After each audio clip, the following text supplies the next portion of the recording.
প্রথম দেখেছে জাহাঙ্গীরনগর বিশ্ববিদ্যালয়, সেই জায়গা থেকে কিন্তু হচ্ছে এখানে যারা আছেন সবাই কিন্তু বলছেন যে এটি একটি নজিরবিহীন কর্মসূচি। সবকিছু মিলিয়ে আগামী কর্মসূচিও কিন্তু শিবির সভাপতি আমাদেরকে জানিয়েছেন পরবর্তী নিশ্চয়ই সর্বশেষ পরিস্থিতি আমরা জানিয়ে দিব। আল্লাহ তাআলা আমাদেরকে সাহায্য করেছেন এবং জাহাঙ্গীরনগর বিশ্ববিদ্যালয় আজকে আমাদের ছাত্র শিবির সমর্থিত যে প্যানেল সংখ্যাগরিষ্ঠ অর্থাৎ 25-এর মধ্যে 20 জন জয়লাভ করেছেন। তো পাশাপাশি আরও যারা জয়লাভ করেছেন এবং যারা জয়লাভ করতে পারেননি, আমি সবার প্রতি হচ্ছে অনুরোধ করবো যে আপনারা পরস্পর একসাথে শুধুমাত্র ছাত্র শিবিরের বিজয় হিসেবে দেখতে চাই না। আমরা মনে করি এটি জাহাঙ্গীরনগর বিশ্ববিদ্যালয়ের প্রতিটি শিক্ষার্থীর বিজয়। বিশেষ করে গত 3 দিন যাবৎ যারা অক্লান্ত পরিশ্রম করেছেন, প্রার্থীরা পরিশ্রম করেছেন, এরপরে সবার ভিতরে একটা উৎসাহ উদ্দীপনা কাজ করেছে, ঘুম খাওয়া দাওয়া রেখে। তো পাশাপাশি সাংবাদিকদের বিজয়ও বলবো, কারণ আপনারা এখানে 3 দিন যাবৎ অনেক কষ্ট করে সময় দিচ্ছেন, আমি জেনেছি।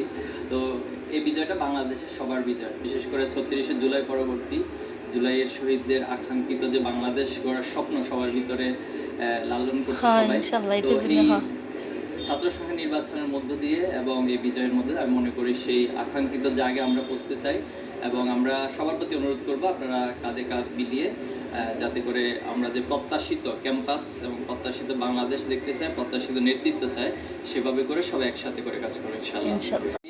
মধ্যে আমাদের আগামীকাল শহীদদের কবর জিয়ারত থাকবে এবং সবাই শুকরানা নামাজ এবং দোয়া যেটা ইন্ডিভিজুয়াল শাখাগুলো করবে। এর পাশাপাশি আমাদের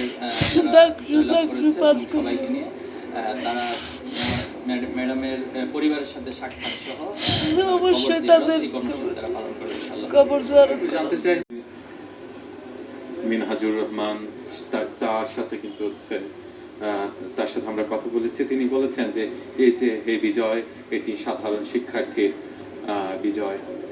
এই বিজয়ের যেই